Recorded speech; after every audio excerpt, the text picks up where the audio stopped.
साथी हमारे चले गए, हम भी चालनहार, कोई कागज में बाकी रह रही, तात लगी है वार। आए हैं सो जाएंगे, राजा रंक फकीर, एक सिंहासन चढ़ चले, एक बंदे जात जंजीर।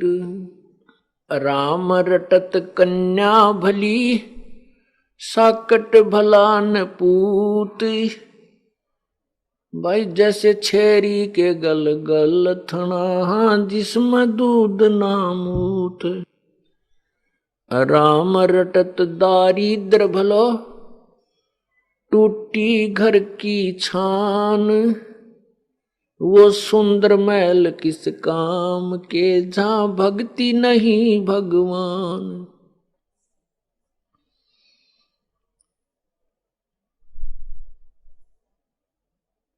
राम रटत कोड़ी भलो, चू चू पड़े जो चाम, वो सुंदर शरीर किस काम का, जा मुख नाही नाम। परमपिता परमात्मा सर्व सृष्टि रचनहार कबीर देव, कबीर साहेब इस काल के लोक में सह शरीर आते हैं और सह शरीर चले जाते हैं।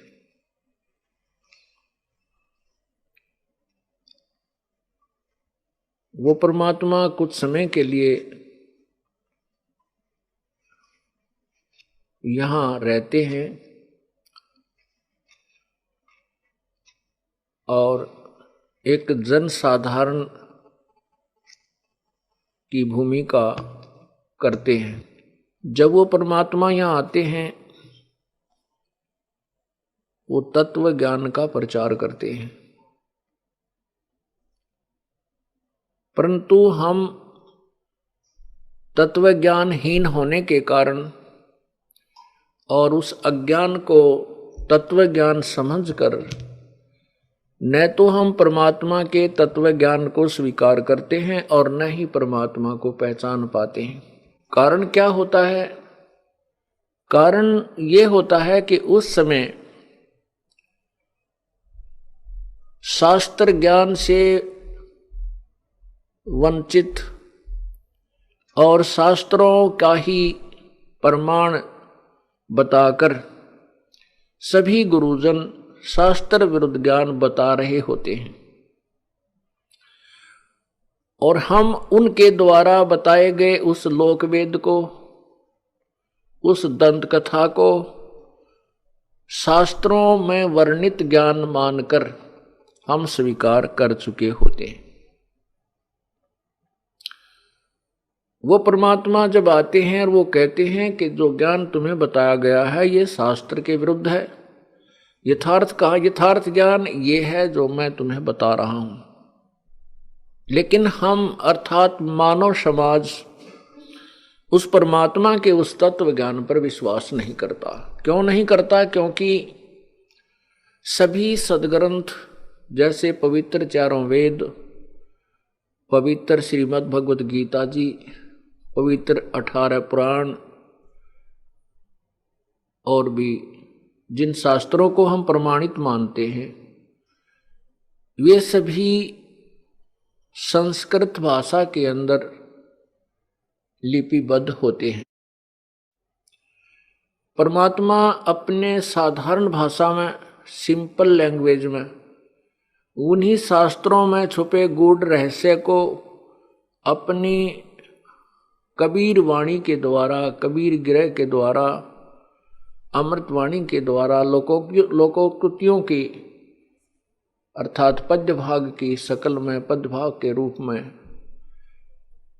वो उच्चारण करते हैं, उस ज्ञान को बोलते हैं। वो अज्ञानी ऋषि महर्षि, जिनको हम महर्षि कहा कहते रहे, लेकिन वो बिल्कुल अज्ञानी थे। उनको ना वेदों का ज्ञान था, ना गीता जी का ज्ञान था, ना 18 पुराणों को वो समझ सके। उन ऋषियों और उस समय के गुरुओं की समय जब परमात्मा आज से 600 वर्ष पूर्व आए थे, को शास्त्र संस्कृत भाषा के विद्वान मानकर, और हम ये सोच लेते थे कि जो सदग्रंथों के विषय में कबीर जी बता रहे हैं वो संस्कृत के अंदर लिखे हुए हैं। और वो अज्ञानी गुरुजन कहा करते थे कि ये जुलाहा, ये कबीर धानक, ये संस्कृत से अपरिचित है, ये संस्कृत भाषा नहीं जानता, इसलिए इसके द्वारा बताई गई जो शास्त्रों का ज्ञान है वो झूठा है। तो हम भी अशिक्षित थे, अर्थात हमारे पूर्वज उस समय अशिक्षित थे, वो भी संस्कृत भाषा से अपरिचित थे। और दूसरी तरफ परमात्मा कबीर जी भी अक्षर ज्ञान रहित लीला कर रहे थे। वैसे तो वो परमात्मा थे, वो सब अक्षरों को, सब भाषाओं को अच्छी तरह जानते थे, परंतु जो विद्वान की परिभाषा हमने जान रखी है वो भी विपरीत है।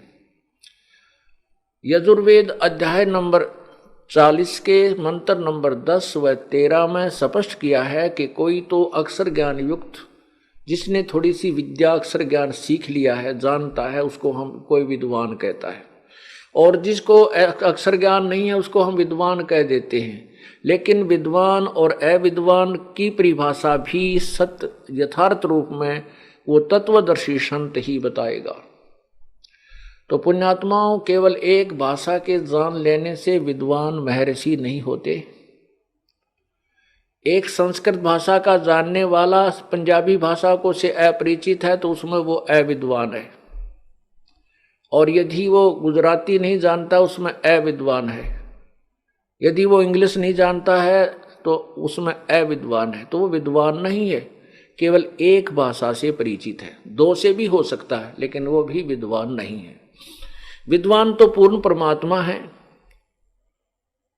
पूर्ण परमात्मा कबीर जी वास्तव में विद्वान थे, और हम उन्हें विद्वान नहीं समझ सके। हम उनको अशिक्षित मानते थे, अक्षर ज्ञान रहित मानते थे, जिस कारण से उन नकली गुरुओं और ऋषियों का दाव लगा रहा। वो ये कह करके चैप्टर क्लोज कर देते थे परमात्मा कबीर परमेश्वर का कि ये तो अशिक्षित है, ये धानक है, ये शूद्र जाति से है, इसलिए ये सदग्रंथों से अपरिचित है, इसकी बातों पर विश्वास मत करना। और ऐसा ही होता रहा। वो परमात्मा अपने तत्व ज्ञान को बताता है कि तुम कौन हो, कहां से आए थे, आपका यहां मानव शरीर प्राप्त करने का उद्देश्य क्या है,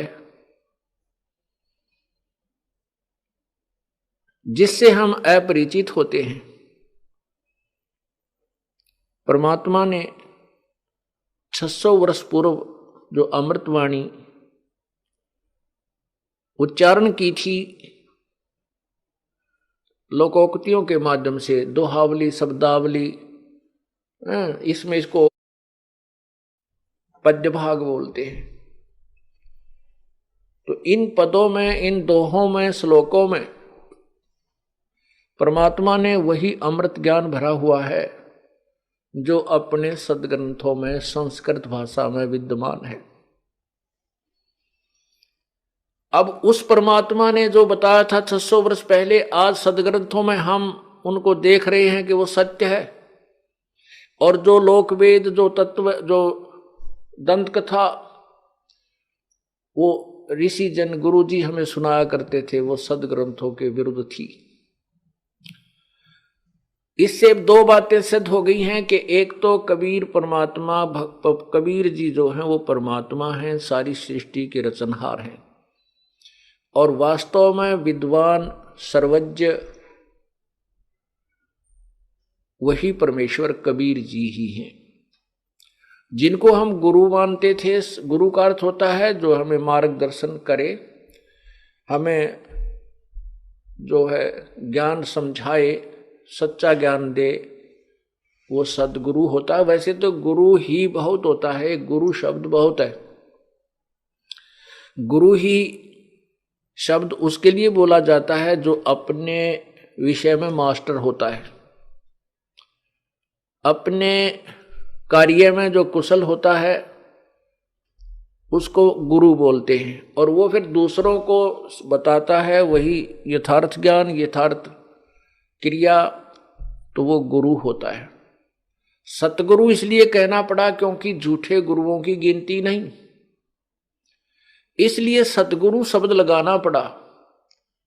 अन्य गुरु ठीक नहीं है, वो सही ज्ञान नहीं दे रहे, इसलिए सतगुरु जो सच्चा ज्ञान प्रचार करने वाला है वो सतगुरु।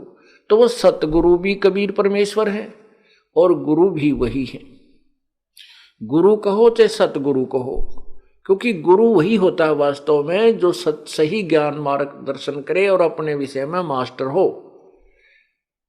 जैसे कोई चिनाई का काम करता है, कोई लोहार का काम करता है, कोई मैकेनिक है, कोई इलेक्ट्रॉनिक के अंदर काम कर रहा है, कोई कंप्यूटर में है, तो वो जो अपने विषय में मास्टर है, सही जानता है उसके विषय में और वो आगे पढ़ाता है, वो टीचर है, गुरु है। जो गलत पढ़ा रहा है वो गुरु की उपाधि तो प्राप्त कर ली उसने भोली जनता से, लेकिन वो गुरु नहीं है, क्योंकि वो मास्टर नहीं है, उस विषय में वो कुशल नहीं है।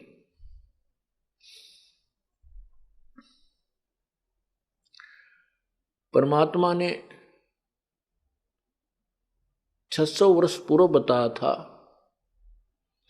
कि ब्रह्मा विष्णु महेश ये नाशवान हैं, अविनाशी नहीं है। इनके माता पिता हैं, जन्म मृत्यु होता है, ये केवल 3 गुणों से युक्त है। रजगुण ब्रह्मा है, सतगुण विष्णु है, तमगुण शिव जी है। और इनकी पूजा करने से आप इसी काल के जाल में बंधे रहते हो, पूर्ण मोक्ष प्राप्त नहीं करते। अगर आप ये वीडियो YouTube पर देख रहे हैं तो हमारे चैनल को सब्सक्राइब करें और बेल आइकन को दबाना ना भूलें। अगर आप Facebook पर ये वीडियो देख रहे हैं तो हमारे पेज को लाइक करें।